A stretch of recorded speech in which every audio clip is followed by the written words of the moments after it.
علی بھائی اگلا سوال ہے، السلام ہم نے علیکم، بچپن سے ایک واقعہ سن رکھا ہے کہ ویلکم حضرت آدم علیہ ویورز۔ السلام کے دو بیٹے تھے، قابیل علیہ السلام اور حابیل علیہ السلام۔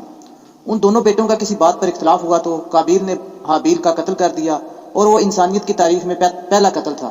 مہربانی فرما کر اس قتل کی وجوہات اور تفصیلات بیان فرما دیں، شکریہ۔ دیکھیں یہ لوگوں کے لیے بڑا انٹرسٹنگ واقعہ ہے، اور یہ وہ واقعہ ہے جو کہ کامن ہے بنی اسرائیل اور مسلمانوں کے درمیان، قابیل اور حابیل کا واقعہ۔ قابیل اور حابیل کا نام تو قرآن و سنت میں نہیں ملتا، ہمارے پرانے مفسرین نے استعمال کیا ہے۔ قرآن میں تو آیا کہ آدم کے دو بیٹے، اسی طریقے سے احادیث میں بھی بخاری مسلم میں ہی آیا کہ آدم کے دو بیٹے۔ البتہ اگر آپ موجودہ جو دور میں کتاب مقدس اٹھائیں، جس کے اندر تورات بھی ہے، انجیل بھی ہے، نیو ٹیسٹمنٹ بھی، اولڈ ٹیسٹمنٹ بھی، اور کئی انبیاء کے صاحب بھی ظاہر ٹیمپرڈ فارم کے اندر، تو اس میں جو پہلا چیپٹر ہے نا آپ کو اولڈ ٹیسٹمنٹ میں، جس کو یہود و نصارہ دونوں مانتے ہیں، پیدائش کا چیپٹر، تو اس میں آپ کو شروع میں یہ قابیل اور حابیل کا واقعہ مل جائے گا کہ حضرت آدم علیہ السلام کے دو بیٹے تھے، اور اس طریقے سے ایک بیٹے نے دوسرے کا قتل کر دیا۔ باقی جو اس کی ریزن بیان کی جاتی ہے وہ قتل کیوں ہوا، وہ ریزن تورات میں بھی اس طریقے سے نہیں ملتی جو پبلک کے اندر مشہور ہے۔ جو پبلک میں مشہور ہے اسرائیلی روایتوں کی وجہ سے وہ میں آپ کو بتا دیتا ہوں، نہ وہ مسلمانوں کے ہاں کو روایت ملتی ہے، نہ تورات کے اندر ہے۔ ہو سکتا ہے اسرائیلی روایتیں ہوں، تورات میں بھی اس طریقے سے واقعہ نہیں آیا، جنرل واقعہ آیا جو قرآن میں آیا اسی طریقے سے جنرل واقعہ۔ تورات میں ذرا زیادہ ڈیٹیل آئی ہے۔ مشہور یہی کیا ہوا انہوں نے کہ جی وہ حضرت آدم علیہ السلام کا ایک گھر، ان کے گھر جوڑا صبح کے وقت پیدا ہوتا تھا، لڑکی اور لڑکا، اور ایک شام کے وقت۔ تو جو صبح والا لڑکا ہوتا تھا اس کا نکاح شام والی لڑکی کے ساتھ کروایا جاتا تھا، اور شام والا جو لڑکا ہے اس کا نکاح صبح والی لڑکی کے ساتھ کروایا جاتا تھا۔ شروع میں جب انسانی نسل کو اللہ نے چلانا تھا، بعد میں تو محرم رشتے آ گئے۔ تو وہ کہتے ہیں کہ جی قابیل کے ساتھ جو لڑکی پیدا ہوئی تھی وہ خوبصورت تھی، اور جو حابیل کے ساتھ پیدا ہوئی تھی وہ اتنی خوبصورت نہیں تھی۔ تو جب رشتے کی باری آئی تو قابیل نے کہا نہیں میں تو اس کے ساتھ ہی نکاح کروں گا، اور اللہ کے حکم کو توڑنے کی کوشش، یعنی اسرائیلی روایت میں آپ کو بیان کر رہا ہوں۔ اس کے اوپر پھر ان کے درمیان ٹھن گئی، اور اس کے بعد جو کچھ ہے نا وہ قرآن میں بھی ہے، تورات کے اندر بھی ہے، کہ دونوں نے اللہ کے حضور اپنی نظر پیش کی۔ یہ آپ کو پورا واقعہ جو ہے نا سورۃ المائدہ کے اندر آیت نمبر 27 سے لے کر 32 تک مل جائے گا، وہ آپ پڑھ لیجیے گا، سورۃ المائدہ آیت نمبر 27 سے لے کر 32 تک۔ تو تورات میں یہ ملتا ہے کہ جو قابیل تھے وہ کھیتی باڑی کرتے تھے زمین میں، اور حابیل جو ہے وہ بھیڑ بکریاں چرایا کرتے تھے۔ تو دونوں نے کہا ٹھیک ہے ہم اللہ کے حضور قربانی پیش کریں گے، جس کی قربانی قبول ہو گئی نا اس کا موقف صحیح ہوگا۔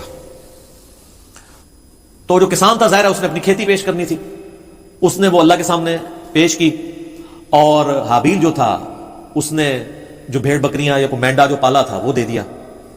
وہ کہتے ہیں وہی مینڈا تھا جو اللہ نے اٹھا کے رکھ لیا، اور بعد میں حضرت ابراہیم علیہ السلام کے لیے وہ جو حضرت اسحاق کے لیے نازل ہوا بقول ان کے، اور ہمارے نزدیک حضرت اسماعیل کے لیے وہی مینڈا اتارا گیا تھا۔ تو سورہ ال عمران میں بھی آتا ہے کہ اگلے زمانوں میں بنی اسرائیل میں یہی ہوتا تھا کہ اللہ تعالیٰ قربانی اس طرح قبول کرتا تھا کہ آسمان سے ایک بجلی گرتی تھی، آگ کھا جاتی تھی۔ جس کو آگ کھا جائے یہ قبولیت کی دلیل، یہ سورہ ال عمران میں ملتا ہے۔ ایون مال غنیمت وہ جنگوں میں جو لوٹتے تھے نا وہ لا کے رکھتے تھے، آگ آگے ختم کر دیتی تھی۔ اس لیے بخاری مسلم میں آیا نا کہ اللہ نے میرے لیے جو ہے وہ مال غنیمت حلال کر دیا جو اگلوں کے لیے نہیں تھا۔ اس امت میں آپ خود بھی یوز کر سکتے ہیں وہ مال غنیمت۔ تو وہ آسمان سے آگ آئی تو اس مینڈے کو اٹھا کے لے گئی، اور کھیتی کو کچھ نہیں کیا۔ تو یہ اس بات کا ثبوت تھا کہ قابیل کی قربانی قبول نہیں ہوئی کھیتی والے کی، اور حابیل کی قبول ہو گئی ہے۔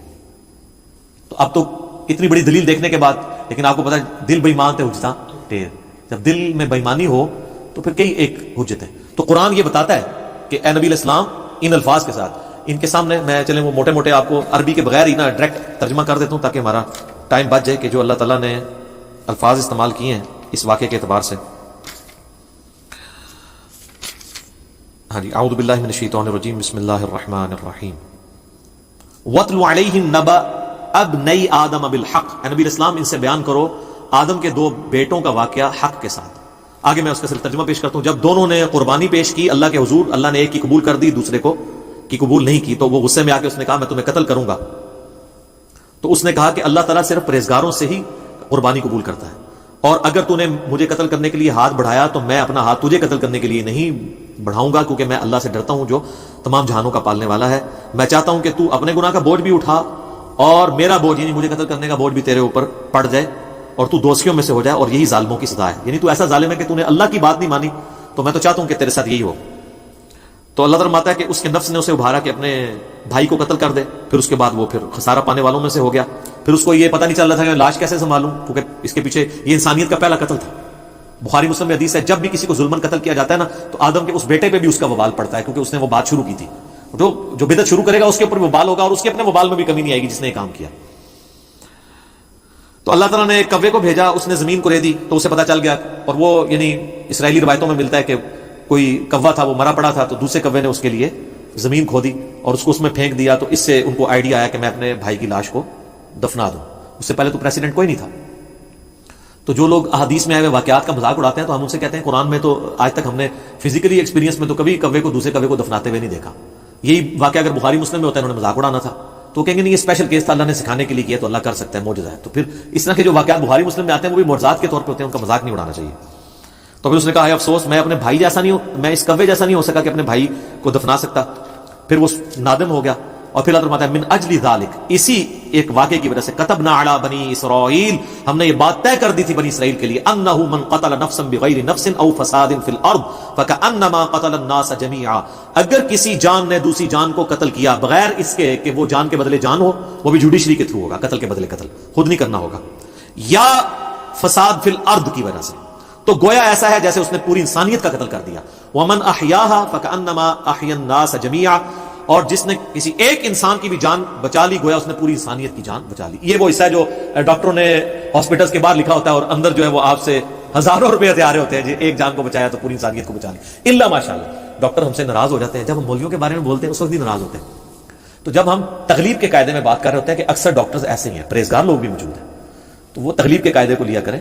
جب ہم علماء پہ بات کرتے ہیں تو وہ بھی کیٹاگوریکلی جب کرتے ہیں اس پہ آپ خوش ہوتے ہیں، تو وہ بھی ہم سارے علماء کو نہیں کہہ رہے ہوتے، اکثریت کی بات کر رہے ہوتے ہیں.